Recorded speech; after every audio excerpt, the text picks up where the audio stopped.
Hello there, and welcome back to the channel. I am Derka, and today I have a special video for you guys of the fastest Kraken that I have ever earned. How quickly did we earn it? Well, keep watching to find out.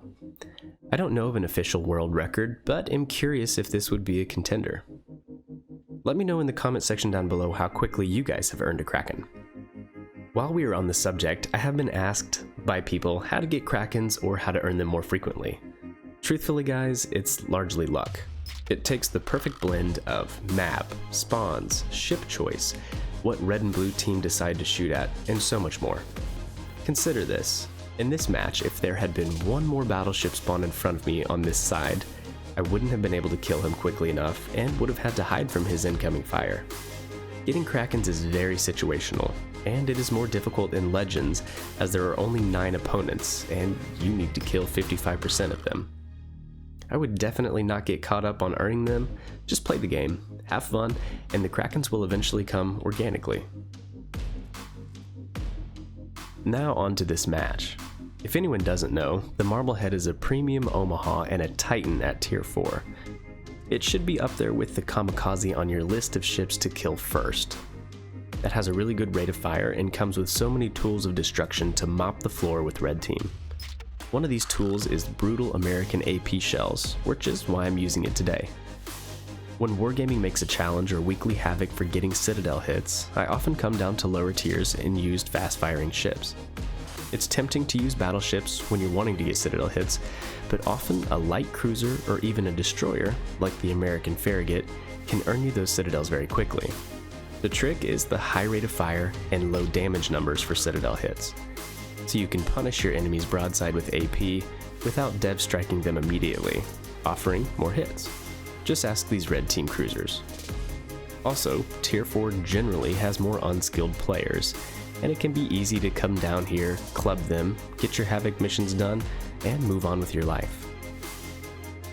Target selection is key, and always remember to shoot at the enemy that is flashing his broadside to you. Even at long ranges, your AP shells can cause devastating damage.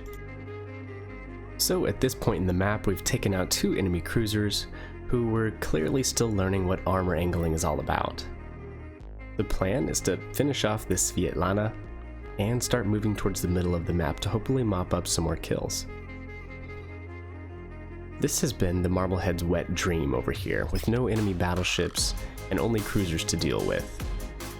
If we'd come across a battleship, we would have had to post up behind an island. Because the ship is so lightly armored, we wouldn't have stood much of a chance. We don't quite get the kill on the Phoenix, and our friendly Karlsruhe takes him down. Using the auto-aim feature, we go ahead and start shooting at the Congo. Just because we don't have line of sight on him doesn't mean we can't hit him with our shells. And American cruisers excel at shooting over islands. Taking out the Congo gives us our 4th kill.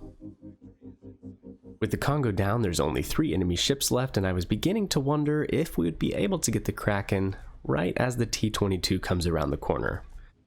We go ahead and use the sonar to make sure no torpedoes are headed our way, and we turn the ship broadside to get as many guns to shoot on him as we can.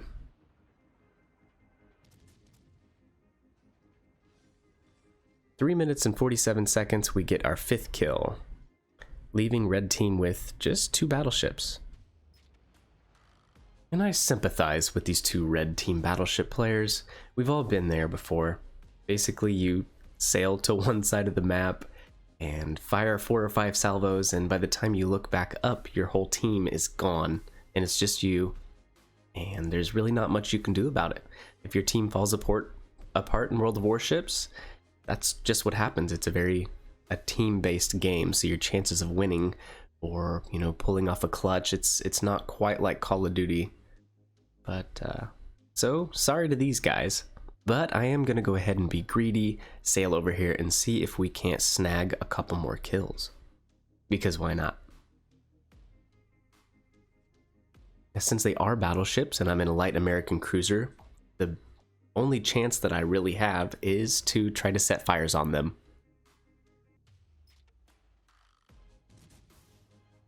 As I'm getting closer to them, I'm doing this little move I like to call the marble shuffle. Basically, you have 5 guns on the front of your ship, and just by turning 5 to 10 degrees to port or starboard, you can keep all 5 guns in the fight. You keep a slim profile, you're a hard target to hit, and you don't have to flash broadside.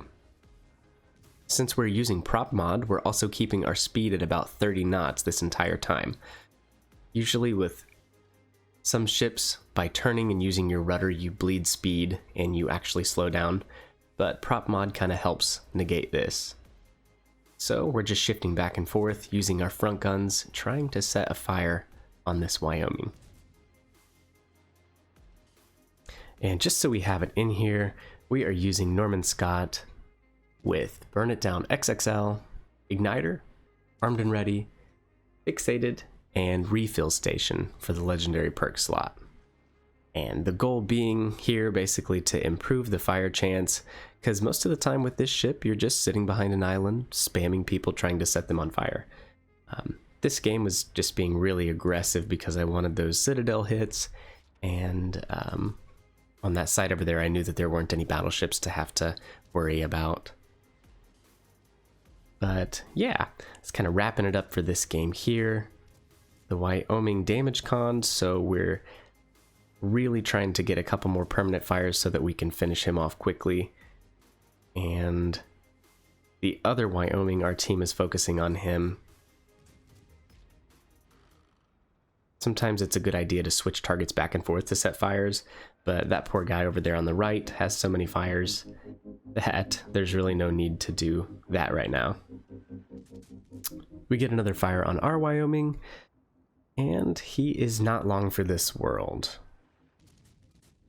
Of course, with the American light cruisers and ships, it's important to try to lead your targets a lot because the shells fly really high into the air and they have a low velocity, so sometimes aiming at range can be more difficult with these ships, which is why they're so good at shooting over islands. I'd be lying if I didn't think about shooting the right Wyoming to try to yoink it, but I didn't. So we finished that one off with 6 kills, our high caliber, and that is going to wrap it up for this video. Thank you guys for watching, and please remember to like the video and subscribe with notifications to the channel for more videos like this, and I'll catch you in the next one. See ya!